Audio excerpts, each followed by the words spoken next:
ನೋಡಿ 6th one ಏನ್ ಕೊಟ್ಟಿದ್ದಾರೆ, find the radius of a sphere whose surface area is 152 centimetre square ಅಂತ ಕೊಟ್ಟಿದ್ದಾರೆ. ಇಲ್ಲಿ ಸ್ಪಿಯರ್ದು ಸರ್ಫೇಸ್ ಏರಿಯಾ ಅವರೇ ಕೊಟ್ಟಿದ್ದಾರೆ, ಅದರಲ್ಲಿ ರೇಡಿಯಸ್ ಫೈಂಡ್ ಔಟ್ ಮಾಡಕ್ ಹೇಳಿದ್ದಾರೆ. ಓಕೆ, ನೋಡಿ ಅವ್ರೇನ್ ಕೊಟ್ಟಿದ್ದಾರೆ ಅದನ್ನೇ ಬರ್ಕೊಳ್ಳೋಣ. Surface area of sphere is equals to 154 centimetre square ಅಂತ ಕೊಟ್ಟಿದ್ದಾರೆ.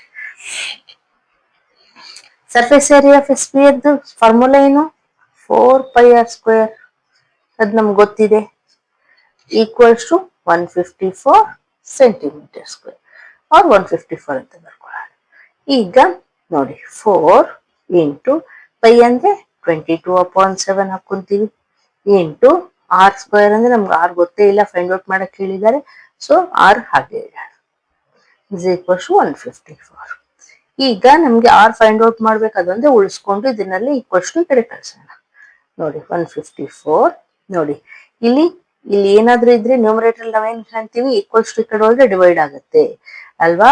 ಸೊ ಇಲ್ಲಿ ನೋಡಿ 4 ಇಂಟು 22, ಇದು ಡಿನಾಮಿನೇಟರ್ ಡಿವೈಡ್ ಆಯ್ತು.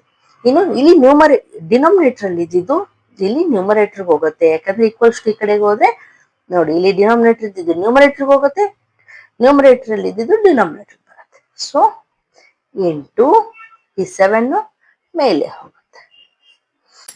ಈಗ ಏನೇನ್ ಕ್ಯಾನ್ಸಲೇಷನ್ ಹೋಗುತ್ತೆ ನೋಡೋಣ.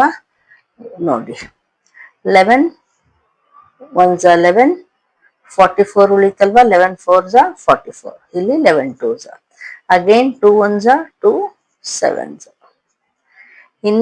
ಇನ್ನೇನು ಹೋಗಲ್ಲ. ಸೊ ಏನ್ ಉಳಿತು, 7 7s 49 ಅಪಾನ್ 4 ಇಂಟು 1 4. ನೋಡಿ r² is equals to 49 upon 4 ಆಯ್ತು. So r is equals to ಅಂದ್ರೆ ಏನಾಗತ್ತೆ, ಇಲ್ಲಿ ಸ್ಕ್ವೇರ್ ತೆಗೆದ್ರೆ ಇಲ್ಲಿ ಸ್ಕ್ವೇರ್ ರೂಟ್ ಆಗತ್ತೆ. So 49 upon 4. ನೋಡಿ 49 ಅಂದ್ರೆ ಸ್ಕ್ವೇರ್ ರೂಟ್ ಆಫ್ 49 ನಿಮ್ಗೆಲ್ಲ ಗೊತ್ತಲ್ವಾ, ಇಲ್ಲ ಗೊತ್ತಿಲ್ಲ ಅಂದ್ರೆ ನೋಡಿ ಈ ರೀತಿ 7 into 7 ಅಪಾನ್ ಕೆಳಗಡೆ 2 ಇಂಟು 2 ಹಾಕೊಂತೀವಿ. ಒಂದ್ ಪೇರ್ ಮಾಡ್ಕೊಂಡ್ರೆ ನಾವು ಒಂದೊಂದು ತೆಗಿಬೋದಲ್ವಾ. ಸೊ ರೂಟ್ ತೆಗೆದ್ರೆ ಏನಾಗತ್ತೆ, ಓನ್ಲಿ 7/2 ಉಳಿತು. ಈಗ 7/2 ಉಳಿದ್ರೆ ಈ ರೀತಿ ಡಿವೈಡ್ ಮಾಡಿ, 2 3s 6, 1 ಉಳಿತು, 0.25s 10.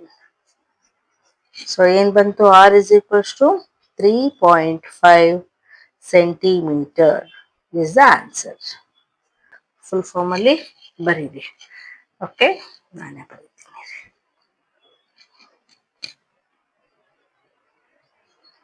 Radius is equals to 3.5 centimetres.